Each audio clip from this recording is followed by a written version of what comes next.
तो नमस्कार, एक बार फिर से मैं हरीश कुमार आपके अपने YouTube channel Shri Shyam classes पर आपका वेलकम करता हूं।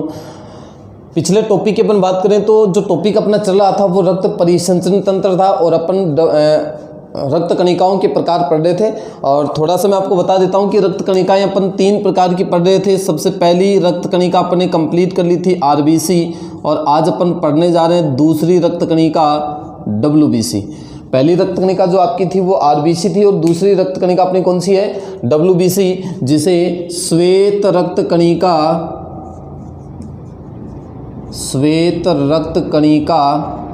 या फिर ल्यूकोसाइट कहा जाता है। किस नाम से जानते हैं इसको? श्वेत रक्त कणिका या ल्यूकोसाइट इसको कहा जाता है। तो पहली जो अपनी रक्त कणिका थी वो RBC थी, कंप्लीट स्टडी अपन उसकी कर चुके हैं। दूसरी आती है अपनी श्वेत रक्त कणिका या फिर ल्यूकोसाइट। देखो दोस्तों, बात करें इसकी तो याद रखना, ये केंद्रक युक्त तथा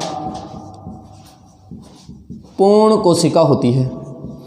कोई भी अपवाद नहीं है इसका, सभी जीवों की WBC में केंद्रक उपस्थित होता है। फिर अपन बात करें तो ये रंगहीन होती है दोस्तों। रंगहीन होने का मतलब इसमें किसका अभाव होता है? हीमोग्लोबिन का अभाव होता है। देखो, अपन ने बात की थी RBC में हीमोग्लोबिन उपस्थित है, इसलिए RBC का रंग यानी कि RBC के अंदर हीमोग्लोबिन उपस्थित है तो ब्लड का रंग कैसा था दोस्तों? लाल था। लेकिन याद रखना, आपको नाम से पता चला व्हाइट ब्लड कार्पल श्वेत रक्त कणिका, इनके अंदर हीमोग्लोबिन एब्सेंट होता है, इसलिए व्हाइट होती है, मतलब रंगहीन होती है, मान सकते हैं अपन। संख्या की अपन बात करें तो इनकी संख्या 6000 से 11000 प्रति घन मिमी होती है। 6000 से 11000 प्रति घन मिमी। और इनका जो जीवन काल है, इनका जीवन काल होता है दोस्तों लगभग सप्ताह भर, या फिर ज़्यादातर की बुक्स के अंदर इनका जीवन काल 8 से 10 दिन का भी दे रखा है। तो लगभग आपको सप्ताह भर इनका जीवन काल अच्छी तरीके से याद रखना है। कार्य इनका पूछा जाता है, काफ़ी बार पेपर में इनका वर्क पूछा जाता है। तो इनका वर्क क्या है? जैसा कि मैं आपको बता चुका हूँ, राजस्थान पुलिस के पिछले राजस्थान पुलिस के पेपर में इसका क्वेश्चन छपा था कि WBC का मुख्य कार्य है, और वहाँ पर एक ऑप्शन जो राइट ऑप्शन था वो था रोगों से लड़ना। तो ध्यान देना, WBC का काम क्या है? रोग प्रतिरोधक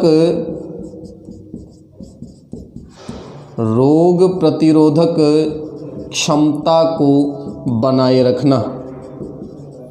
रोग प्रतिरोधक क्षमता को बनाए रखना।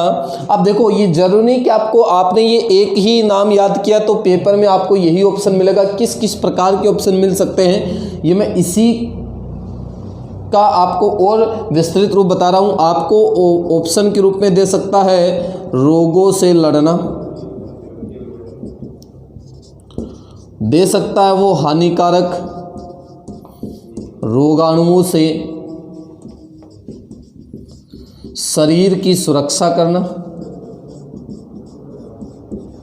शरीर की सुरक्षा करना, या फिर आपको दे सकता है वो सुरक्षा तंत्र या प्रतिरक्षा तंत्र का निर्माण करना। तो किसी भी प्रकार का ऑप्शन आपके सामने वो डाल सकता है। तो आप लोगों को एक बात का विशेष ध्यान रखना है, अपने शरीर के अंदर मान लो बाय द वे कोई भी हानिकारक रोगाणु जीवाणु प्रविष्ट हो चुका है, तो उन सारे के सारे हानिकारक रोगाणुओं को नष्ट करने का जो ठेका है वो किसने ले रखा है? वो आपकी WBC ने ले रखा है। तो ये इनकी नॉर्मल सी बातें हुई, केंद्रक युक्त होती हैं, पूर्ण कोशिका होती है, रंगहीन होती है क्योंकि इनके अंदर हीमोग्लोबिन का क्या होता है दोस्तों? अभाव होता है। संख्या की बात करें तो 6000 से 11000 प्रति घन मिमी होती हैं। जीवन काल की बात करें तो इनका जीवन काल सप्ताह भर का होता है। और कार्य रोग प्रतिरोधक क्षमता को बनाए रखना, रोगों से लड़ना, हानिकारक रोगाणुओं से शरीर की सुरक्षा करना, सुरक्षा तंत्र या प्रतिरक्षा तंत्र का निर्माण करना। अब अपन बात करते हैं, देखो WBC के टाइप आते हैं। तो WBC के कौन कौन से टाइप हैं उनकी अपन बात करते हैं। WBC कितने प्रकार की होती है? तो इस पॉइंट को आपको थोड़ा सा ध्यान से सुना है, क्योंकि यहाँ से मैं आपको 2-3 इंपॉर्टेंट पॉइंट बताऊंगा जो काफ़ी बार पेपर में पूछे जा चुके हैं, बड़ी बड़ी कंपटीशन एग्जाम में पूछे जा चुके हैं दोस्तों। WBC, तो ध्यान देना WBC 2 प्रकार की होती हैं।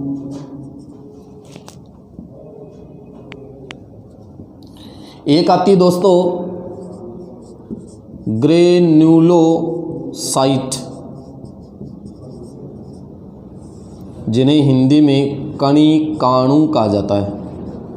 ग्रेन्युलोसाइट या कणिकाणु कहा जाता है इनको। और दूसरी आती हैं एग्रेन्युलोसाइट, एग्रेन्युलोसाइट, और इन्हें कहा जाता है अकणिकाणु। तो WBC कितने प्रकार की होगी? 2 प्रकार की होगी। एक आपकी ग्रेन्युलोसाइट है और दूसरी आपकी एग्रेन्युलोसाइट है। ग्रेन्युलोसाइट की बात करें तो इनको फिर 3 भागों में डिवाइड किया गया है। न्यूट्रोफिल,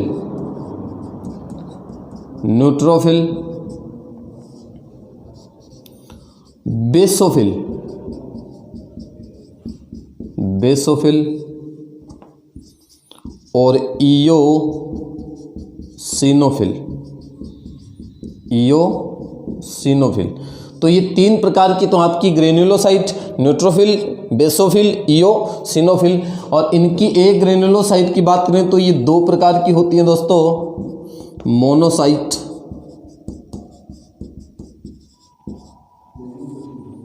और लिम्फोसाइट। मोनोसाइट और लिम्फोसाइट। लिम्फोसाइट की बात करें तो ये फिर 2 प्रकार की होती हैं, टी लिम्फोसाइट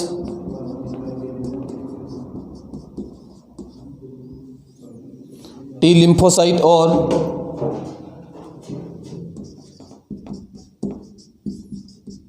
बी लिम्फोसाइट। एक टी लिम्फोसाइट और दूसरी बी लिम्फोसाइट है। टी लिम्फोसाइट फिर 3 प्रकार की होती हैं, टी किलर,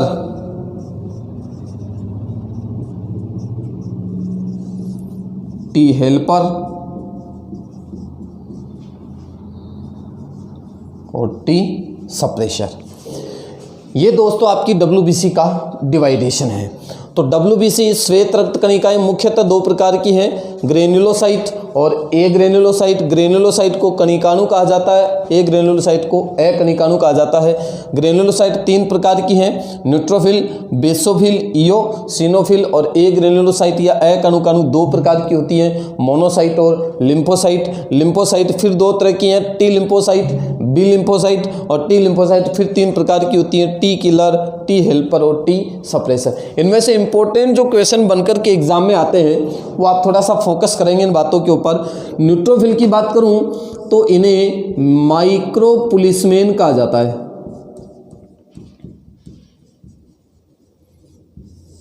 सूक्ष्म पुलिसकर्मी।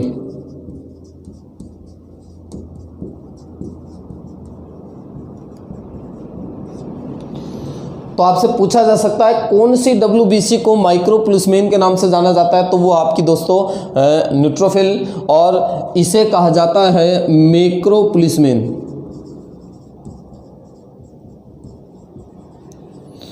वृहद पुलिसकर्मी, बड़ा पुलिस है ये, वृहद पुलिसकर्मी। तो ध्यान से सुनना इन बातों को। यदि इन पुलिसकर्मियों के बस की बात नहीं रहती है तो ये पुलिसकर्मी अपने वायरस, बैक्टीरिया इत्यादि से निपटते हैं। तो ध्यान से सुना, ये सारी की सारी जो आपकी WBC है वो विभिन्न प्रकार के संक्रमण के प्रति उत्तरदायी होती हैं, विभिन्न प्रकार के रोगाणुओं के प्रति उत्तरदायी होती है। मतलब अकेली किसी भी सेल से काम नहीं चलता, ये सब मिलकर के अपना महत्वपूर्ण योगदान देती हैं और प्रतिरक्षा तंत्र को मजबूत बनाती है। यदि आपके शरीर की इम्यूनिटी पावर डाउन है तो आपके शरीर में विभिन्न प्रकार के रोगाणु प्रविष्ट हो जाएंगे, जिससे आप बहुत जल्दी बीमार पड़ते जाएंगे। लेकिन यदि आपका इम्यून सिस्टम वेल डेवलप है, बहुत अच्छा है, और वो डिपेंड करता है आपके न्यूट्रिशन के ऊपर। यदि आप प्रॉपर वे का न्यूट्रिशन खाते हैं तो आपका इम्यून सिस्टम वेल डेवलप रहेगा, किसी भी प्रकार की बीमारी से आप ग्रसित नहीं होंगे।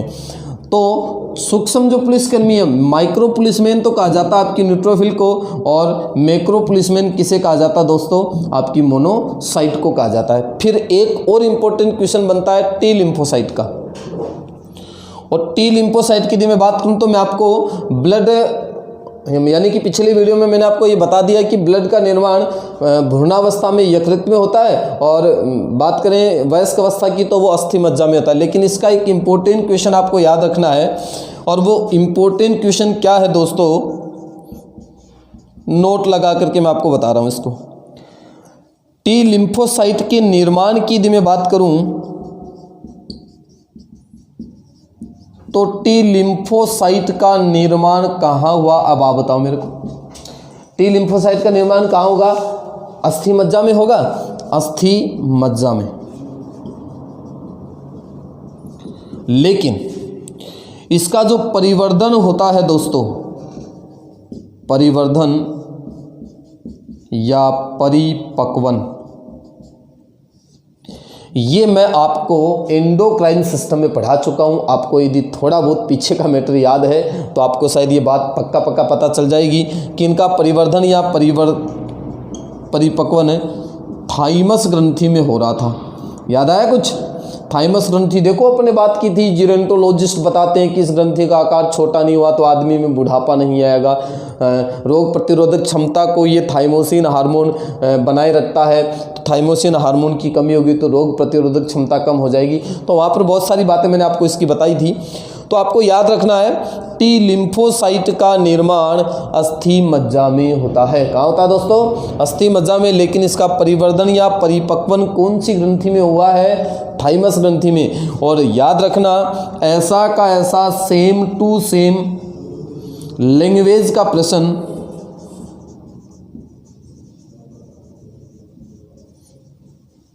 अभी जस्ट थोड़े दिनों पहले जो एग्ज़ाम लगा था, सेकंड ग्रेड का एग्ज़ाम, उस एग्ज़ाम में पूछा गया था। क्या लैंग्वेज डाली गई थी क्वेश्चन की? वो लैंग्वेज थी दोस्तों टी लिम्फोसाइट का परिपक्वन किस ग्रंथि में होता है। तो टी लिम्फोसाइट का परिपक्वन ऑप्शन में क्या था? थाइमस ग्रंथि था, पीनियल ग्रंथि था, एडिनल ग्रंथि था, थायराइड ग्रंथि था। तो याद रखना टी लिम्फोसाइट का परिपक्वन किस ग्रंथि में हुआ है? थाइमस ग्रंथि में। इसलिए थाइमस ग्रंथि को टी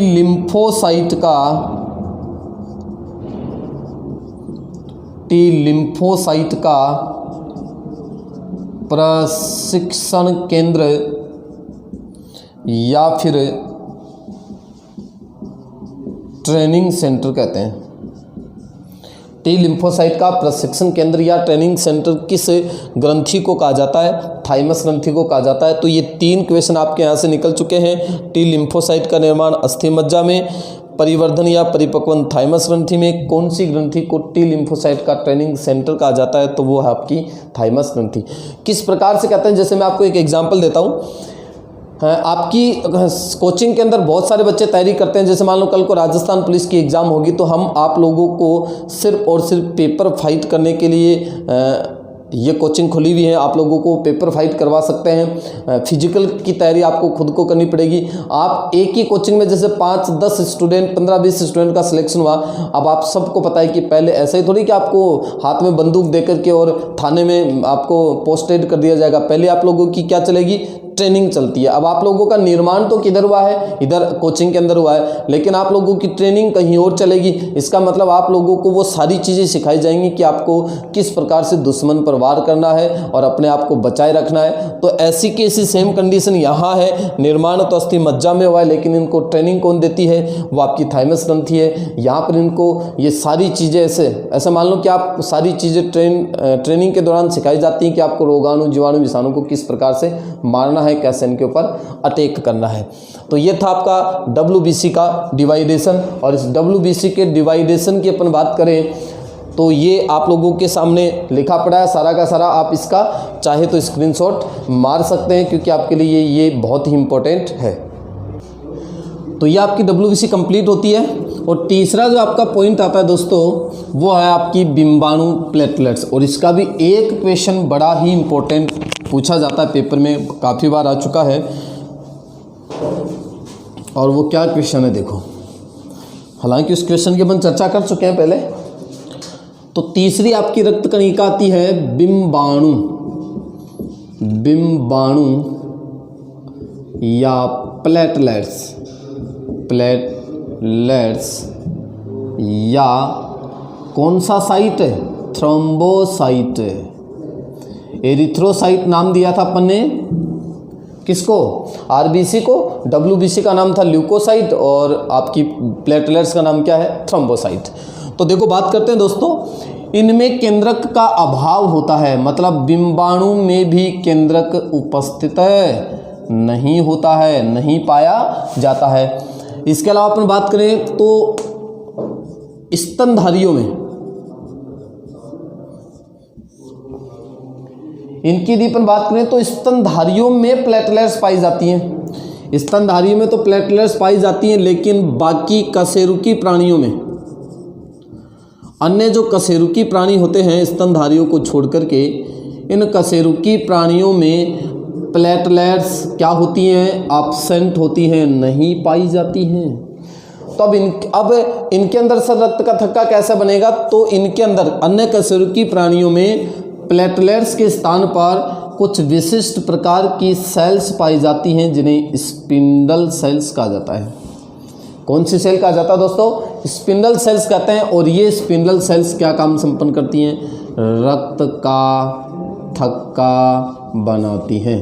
तो आपको सबको पता चल चुका होगा कि प्लेटलेट्स का जो काम है वो काम क्या है दोस्तों, रक्त का थक्का बनाना है। और ये अपन ने पिछली वीडियो में बात भी करके गया था मैं, रक्त का थक्का बनाने में सहायक प्रोटीन, फाइब्रिनोजन, प्रोथ्रोम्बिन, रक्त का थक्का बनाने में सहायक विटामिन, विटामिन के, रक्त का थक्का बनाने में सहायक तत्व है तो वो था आपका कैल्शियम, और रक्त का थक्का बनाने में सहायक जो रक्त कणिका थी आपकी वो थी बिंबाणु। इसके अलावा अपन बात करें तो इनका जीवन काल जो है, प्लेटलेट्स का जीवन काल समथिंग 5 दिन का होता है। कितने दिन का होता है दोस्तों, 5 दिन का होता है। और इनकी संख्या की बात की जाए तो इनकी संख्या 2.5 लाख से 4 लाख प्रति घन मिमी होती हैं। 2.5 लाख से 4 लाख प्रति घन मिमी होती हैं। तो ये आपको प्लेटलेट्स की इतनी सारी बातें अच्छी तरीके से याद रखना। एक विशेष पॉइंट और आता है, जो डेंगू रोग आपका, डेंगू जो मादा एडीज मच्छर के काटने से फैलता है, मादा एडीज मच्छर के काटने से जो डेंगू रोग फैलता है, उस डेंगू रोग के अंदर सबसे ज़्यादा प्रभावित आपकी कौन सी कणिकाएं होती हैं, तो वो आपकी प्लेटलेट्स, वो डायरेक्ट प्लेटलेट्स के ऊपर इफेक्ट डालता है। तो तीसरी रक्त कणिका आपकी बिंबाणु, प्लेटलेट्स या थ्रोम्बोसाइट, केंद्रक का अभाव है, स्तनधारियों में ये उपस्थित होती हैं, अन्य कशेरुकी प्राणियों में ये नहीं पाई जाती हैं। तो इनके स्थान पर विशिष्ट प्रकार की कोशिकाएं उपस्थित होती हैं जिनको स्पिंडल सेल्स कहा जाता है। और इन बिंबाणुओं और स्पिंडल सेल्स का जो मुख्य काम है वो क्या है, रक्त का थक्का बनाना। जीवन काल की बात करें तो जीवन काल इनका 5 दिन, और संख्या की बात की जाए तो इनकी संख्या होती है 2.5 लाख से 4 लाख प्रति घन मिमी। ये आपकी तीनों प्रकार की रक्त कणिकाएं मैं कंप्लीट करवा चुका हूं, आरबीसी, डब्ल्यूबीसी और प्लेटलेट्स। अब दोस्तों अपन बात करते हैं रक्त इस कारकों की, कि रक्त कारक जो है, रक्त समूह जो है वो किस प्रकार के होते हैं और किस किस प्रकार का जो ब्लड ग्रुप वाला जो व्यक्ति है वो किसको ब्लड दे सकता है, किससे ब्लड ले सकता है। तो यहाँ से भी आपके इम्पोर्टेंट क्वेश्चन बनने की पूरी संभावनाएं हैं, क्योंकि एग्जाम में यहाँ से भी प्रश्न पूछे जा चुके हैं। मैं आपको पहले ही बता चुका हूँ कि ये topic all over general science का सबसे इम्पोर्टेंट टॉपिक है, जहाँ से बहुत सारे क्वेश्चन एग्जाम्स में पुटअप होते हैं। तो नेक्स्ट पॉइंट में लेकर के चला आप लोगों के सामने रक्त समूह है, ब्लड ग्रुप। और रक्त समूह ब्लड ग्रुप की यदि मैं बात करूं तो आप सबको पता है कि ब्लड ग्रुप कितने प्रकार का है, 4 प्रकार का है। Blood group A, blood group B, blood group A B और ब्लड ग्रुप ओ।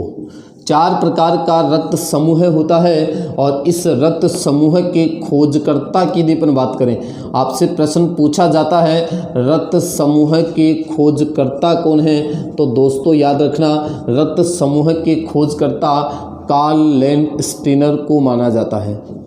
किसको माना जाता है, कार्ल लैंडस्टीनर को रक्त समूह का खोजकर्ता माना जाता है। तो कितने ब्लड ग्रुप हैं? 4। कौन कौन से हैं? Blood group A, blood group B, blood group A B और ब्लड ग्रुप ओ। रक्त समूह के खोजकर्ता किसको माना गया है? कार्ल लैंडस्टीनर को माना गया है। एक इंपॉर्टेंट पॉइंट और बताता हूं मैं आपको यहां से, रक्त समूह के अलावा यहां एक RH कारक खोजा गया। RH कारक, RH फैक्टर या फिर इसे रीसस कारक के नाम से जानते हैं। RH कारक, RH फैक्टर या रीसस कारक। और इसकी खोज करने वाले जो वैज्ञानिक थे वो कार्ल लैंडस्टीनर के साथ दूसरा वैज्ञानिक मिला, लैंडस्टीनर के साथ दूसरा वैज्ञानिक मिला वीनर। तो वीनर और लैंडस्टीनर नामक वैज्ञानिकों ने मकाका रीसस नामक बंदर में, कौन से बंदर में? मकाका रीसस नामक बंदर में किसकी खोज की? RH कारक की खोज की। बहुत इंपॉर्टेंट पॉइंट है ये, मकाका रीसस, तो इसलिए इसका नाम रीसस कारक भी पड़ा है। तो कार्ल लैंडस्टीनर और वीनर ने मकाका रीसस नामक बंदर में किसको खोजा था? RH कारक को खोजा था। जिन लोगों में RH कारक उपस्थित होता है, जिन लोगों में RH कारक उपस्थित होता है वो कहलाते हैं दोस्तों RH पॉजिटिव। क्या कहलाते हैं? RH positive. और जिन लोगों के अंदर RH कारक एब्सेंट होता है वो कहलाते हैं RH नेगेटिव। तो याद रखना आप लोगों को, जिन जिन लोगों में RH कारक उपस्थित है वो RH पॉजिटिव होते हैं, और जिन जिन लोगों में RH कारक अनुपस्थित होता है, नहीं पाया जाता है, वो सारे के सारे कौन होते हैं दोस्तों?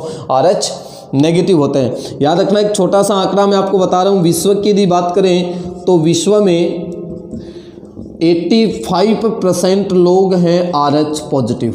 विश्व में 85% लोग कौन हैं? RH positive. और शेष बचे हुए 15% लोग हैं RH नेगेटिव। तो ये विश्व का आंकड़ा है। विश्व में 85% लोग RH पॉजिटिव हैं और शेष बचे हुए 15% लोग RH नेगेटिव हैं। यदि मैं भारत की बात करूं तो भारत में 93% लोग तो हैं RH पॉजिटिव। 93% लोग तो कौन है? RH positive. और शेष 7% लोग कौन है दोस्तों? RH negative. तो ये बात भी आप लोगों को याद रखनी है। तो जिन जिन लोगों में RH कारक उपस्थित होता है वो RH पॉजिटिव होते हैं, और जिनमें RH कारक उपस्थित नहीं होता है वो RH नेगेटिव होते हैं। विश्व की बात करें तो RH पॉजिटिव 85% लोग हैं, RH नेगेटिव 15% लोग हैं। और यदि बात करें भारत की तो RH पॉजिटिव लोग 93% है, और शेष बचे हुए 7% जो लोग हैं वो कौन है? RH नेगेटिव हैं। अब देखो यहाँ का एक बड़ा इंपॉर्टेंट क्वेश्चन निकलता है, थोड़ा गौर करना आप लोग भी इस बात के ऊपर। यदि RH पॉजिटिव पुरुष की शादी, RH पॉजिटिव पुरुष की शादी करवा दी जाए किसके साथ? RH नेगेटिव स्त्री के साथ। आपको शादी से पहले तो पता चलेगा नहीं कि RH पॉजिटिव कौन है, RH नेगेटिव कौन है, क्योंकि किसी को कोई सर्टिफिकेट तो मांगा नहीं जाता है। तो RH पॉजिटिव पुरुष की शादी करवा दी जाए, नहीं हो जाए, अब होगी शादी तो RH पॉजिटिव पुरुष की शादी RH नेगेटिव स्त्री के साथ हो गई तो दोस्तों ध्यान देना, इनकी प्रथम संतान तो जीवित रहती है। प्रथम संतान तो क्या रहेगी? जीवित। ध्यान से सुना इस बात को। पुरुष क्या है? RH positive. स्त्री क्या है? RH negative. यदि इनकी शादी हो गई तो प्रथम संतान तो जीवित रहती है, लेकिन प्रथम संतान के जीवित रहने के बाद दूसरी, तीसरी, चौथी, पांचवी, छठवीं, सातवीं dash dash dash dash dash कितनी भी हो, सारी की सारी संतान मर जाती है। क्या हो जाएगा? सारी की सारी संतानें मर जाएंगी। क्यों मर जाएंगी? क्या ऐसी प्रोसेस संपन्न होती है जिसकी वजह से मर जाती है? तो आपको ये याद रखना है, इस प्रोसेस को नाम मिला है दोस्तों, इधर लिख देता हूं मैं, एरिथ्रोब्लास्टोसिस फिटेलिस। हिंदी की बात करूं तो इसे कहा जाता है गर्भ रक्ताणु कोरकता। मतलब इधर आरबीसी ब्लास्ट हो जाती है, बच्चे का निर्माण होने से पहले ही उसकी डेथ हो जाती है, या फिर प्रथम संतान जैसे ही जीवित होगी तो दूसरी जो संतान, तीसरी, चौथी जो भी संतानें पैदा होंगी वो सब मृत हो जाएंगी। तो इस प्रोसेस को नाम क्या मिला है? Erythroblastosis fetalis. अब इसका भी उपचार निकाल लिया गया तो एरिथ्रोब्लास्टोसिस फिटेलिस या गर्भ रक्ताणुकोरकता की प्रोसेस संपन्न ना हो, इसके लिए जैसे ही मान लो पता चल गया कि पुरुष पॉजिटिव है, स्त्री नेगेटिव है, तो जब भी उनके पहली संतान होती है तो उस माँ को, बच्चे को नहीं, माँ को संतान उत्पत्ति के लगभग 24 से 72 आवर्स के बीच उस माँ को एक टीका लगाया जाता है। टीके का मतलब कोई तिलक को निकालें भी को, एक इंजेक्शन लगता है माँ के, और उस इंजेक्शन का नाम क्या है? उस इंजेक्शन का नाम आपको याद रखना है रहोगम प्रतिरक्षी। रहोगम प्रतिरक्षी, या फिर उसे कहा जाता है एंटी RH-D का इंजेक्शन। याद रखना दोस्तों, बड़े ही इंपॉर्टेंट पॉइंट चल रहे हैं। तो RH पॉजिटिव पुरुष की शादी RH नेगेटिव स्त्री के साथ होगी तो प्रथम संतान जीवित रहेगी, बाकी सारी संतानें मर जाएंगी। इस प्रोसेस को एरिथ्रोब्लास्टोसिस फिटेलिस या गर्भ रक्ताणुकोरकता कहा जाता है। इसके उपचार के लिए जैसे ही प्रथम संतान होती है तो इसके 24 से 72 आवर्स के बीच, टाइम पीरियड के अंतराल के बीच उस माँ को एक इंजेक्शन लगता है, एक टीका लगाया जाता है। उस टीके का नाम क्या है? रहोगम प्रतिरक्षी यानी एंटी RH-D का इंजेक्शन उसको लगाया जाता है, तो उसकी अगली वाली संतान मरती नहीं है, वो भी जीवित रहती है। तो ये बातें थी अपने रक्त समूह की। अब अपन बात करते हैं कि रक्त समूह के अंदर ऐसे कौन कौन से रक्त समूह हैं जिनके अंदर एंटीजन होता है, एंटीबॉडी नहीं होती है। तो ये देखो, एक छोटा सा मैं चार्ट आप लोगों को बना करके दे रहा हूँ। कोशिश करूँगा कि आप लोगों के वो बहुत जल्दी समझ में आ जाए, और आपको भी थोड़ा सा ध्यान रखना है, क्योंकि आप ध्यान रखेंगे तो 100% आपके समझ में आएगा। तो ध्यान देना दोस्तों, मैं इधर लिख रहा हूँ रक्त समूह, रक्त समूह, और इधर में लिख रहा हूँ एंटीजन। एंटीजन बाह्य कारक होते हैं जिनको प्रतिजन भी कहते हैं अपन। उसके बाद में लिख रहा हूं एंटीबॉडी, जिन्हें कहा जाता है प्रतिरक्षी। प्रतिरक्षी ये प्रतिजन है, ये प्रतिरक्षियां हैं। उसके बाद में आप लोगों के सामने लिख रहा हूं रक्त लेने योग्य रक्त समूह, रक्त लेने योग्य रक्त समूह है। और फिर लास्ट जो अपना पॉइंट है वो है रक्त देने योग्य रक्त समूह है। तो ध्यान से देखना दोस्तों, बड़ी ही इंपॉर्टेंट टेबल आप लोगों के लिए ये रक्त समूह है। फिर अपन बात करेंगे एंटीजन की, फिर एंटीबॉडी आएगा, फिर रक्त लेने योग्य रक्त समूह, मतलब कि इधर जो मैं रक्त समूह लिखूंगा वो किस किस से ब्लड ले सकता है और वो किस किस को ब्लड दे सकता है। तो आप सबको पता चल चुका है, ब्लड ग्रुप 4 है अपने पास, A, B और O।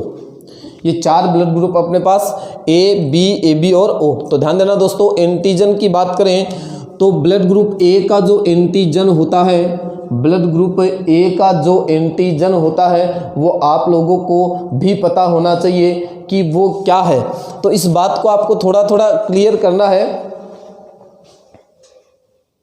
तो ध्यान देना, आप लोगों को भी इनका पता होना चाहिए कि इनके एंटीजन या एंटीबॉडी का नहीं पता है तो आप थोड़ा सा गौर करेंगे।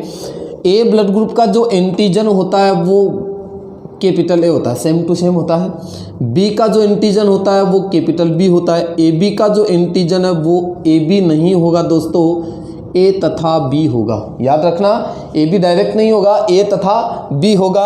और ओ एक ऐसा रक्त समूह जिसके अंदर किसी भी प्रकार का कोई एंटीजन उपस्थित नहीं होता है। तो यह आप लोगों का इंपॉर्टेंट क्वेश्चन बन गया। वह रक्त समूह जिसमें किसी प्रकार का कोई एंटीजन उपस्थित नहीं है, तो उसका उत्तर आपका कौन सा हो गया?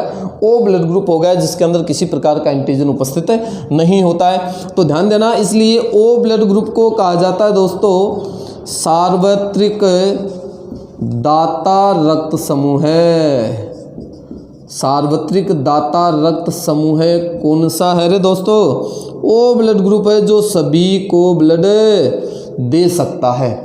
ये दाता है, दान करता रहता है ये।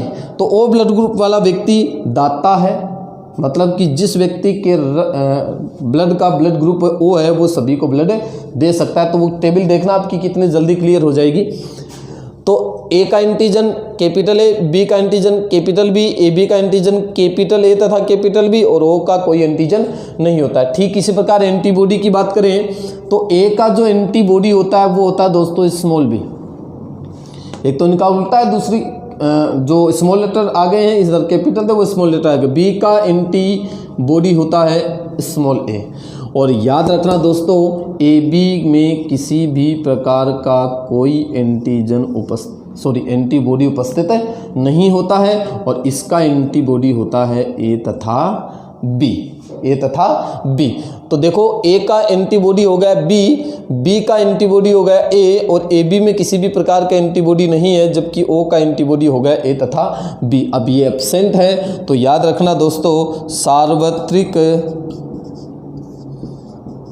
ग्राही रक्त समूह है जो सभी से ब्लड ले सकता है। और सार्वत्रिक ग्राही रक्त समूह कौन सा हो गया रे प्यारे दोस्तों? वो हो गया आपका ए बी। तो ये दोनों ही इंपॉर्टेंट क्वेश्चन आप लोगों के यहाँ से 4 क्वेश्चन में निकाल चुका हूँ। सबसे पहला क्वेश्चन वह रक्त समूह जिसमें कोई एंटीजन नहीं ओ, वह रक्त समूह जिसमें कोई एंटीबॉडी नहीं ए बी, और वह रक्त समूह जो सार्वत्रिक दाता यूनिवर्सल डोनर कहलाता है ओ, और वह रक्त समूह जो सार्वत्रिक ग्राही यूनिवर्सल रिसेप्टर होता है वो कौन सा होता है आपका ए बी। नेक्स्ट टेबल को देखो पूरा करते हैं। रक्त लेने योग्य रक्त समूह है कि ए ब्लड ग्रुप वाला व्यक्ति किस किस से ब्लड ले सकता है। आप देखो उसको रक्त लेने योग्य रक्त समूह है, तो ए ब्लड ग्रुप वाला व्यक्ति किस किस से ब्लड ले सकता है, मैं इसकी बात कर रहा हूं। तो आप मेरे को बताते जाइए। ए ब्लड ग्रुप वाला देखो सेम वाला सेम वाले से ले सकता है, सेम वाला सेम वाले को दे सकता है, सेम वाला सेम वाले से ले सकता है, सेम वाला सेम वाले को दे सकता है। तो ध्यान से देखना इस बात को। ए ब्लड ग्रुप वाला किससे ब्लड ले सकता है दोस्तों? ए से ले सकता है। और आपको पता है ओ क्या है? सार्वत्रिक दाता, ये तो सभी को देगा। तो ये किससे भी ब्लड ले सकता है? ओ से भी ले सकता है, राइट। बी ब्लड ग्रुप वाला आदमी किससे रक्त ले सकता है? बी से भी ले सकता है और ओ से भी ले सकता है। और ए बी आपको पता है क्या है? सार्वत्रिक ग्राही है, सभी से ले सकता है। तो किस किस से लेगा? ए से भी ले सकता है, बी से भी ले सकता है, ए बी से भी ले सकता है, और ओ से तो लेना ही लेना है क्योंकि वो तो बेचारा सार्वत्रिक दाता, वो तो सबको ही दे रहा है। और ओ ब्लड ग्रुप वाला केवल और केवल किससे ब्लड ले सकता है दोस्तों? ओ से ब्लड ले सकता है। तो मैं कोशिश कर रहा हूं कि आप लोगों के जल्दी समझ में आए, तो मैंने लिखा है आप इस बात को फोकस करेंगे रक्त लेने योग्य रक्त समूह, मतलब इधर जो रक्त समूह लिखे हुए हैं वो किस किस से रक्त ले सकते हैं। तो ए वाला, एक बात मैंने आपको बता दी कि सेम वाला सेम वाले को रक्त दे सकता है और सेम वाला सेम वाले से रक्त ले सकता है। तो ए ब्लड ग्रुप वाला ए से भी ले सकता है, बी वाला बी से ले सकता है, ए बी वाला ए बी से ले सकता है, देखो लिखा हुआ ए बी से ले सकता है, और ओ वाला ओ से ले सकता है। तो ध्यान देना ए बी वाला है वो सार्वत्रिक गए तो सभी से ब्लड ले रहा है, ओ वाला केवल अपने वाले से लेगा, बी वाला बी से ले रहा है, ए वाला ए से भी ले रहा है, और ओ देखो चारों में आ रहा है ओ ओ ओ ओ। इसका मतलब ये क्या है? यूनिवर्सल डोनर है, सभी को ब्लड दे रहा है। रक्त देने योग्य रक्त समूह है कि ए ब्लड ग्रुप किस किस को ब्लड दे सकता है। तो आप सबको पता है सेम वाला सेम वाले को ब्लड दे सकता है, तो ए वाला ए को ब्लड दे सकता है, और किसको दे रहा है बेटा जी? ए बी को दे रहा है, क्योंकि ए बी क्या है? सार्वत्रिक ग्राही रक्त समूह है। फिर बात करें तो बी वाला बी को ब्लड दे सकता है, और किसको दे सकता है? ए बी को दे सकता है। और ए बी वाला सिर्फ और सिर्फ किसको ब्लड दे सकता है दोस्तों? ए बी को दे सकता है। और ओ वाला सभी की बात करें तो रक्त देने योग्य, तो मैं बात कर रहा हूं ये सभी को ब्लड दे रहा है, तो किस किस को दे रहा है? ये ए को भी देगा, ये बी को भी देगा, ये ए बी को भी देगा, और ये ओ को भी ब्लड देता है। तो कंफ्यूज ना हो जाए, रक्त लेने योग्य, यहाँ रक्त लेने की बात करें कि ए किससे ब्लड ले रहा है, वहां देने की बात कर रहा हूं कि ए किसको ब्लड दे रहा है। तो देखो A B A B A B A B ये सभी से ब्लड ले रहा है, और ओ ओ ओ ओ ये सभी को ब्लड दे रहा है। सेम वाला सेम वाले को दे सकता है, सेम वाला सेम वाले से ले सकता है। ये दोस्तों आपका आपका रक्त समूह है यहाँ कंप्लीट होता है। और आज के लिए इतना ही काफ़ी है।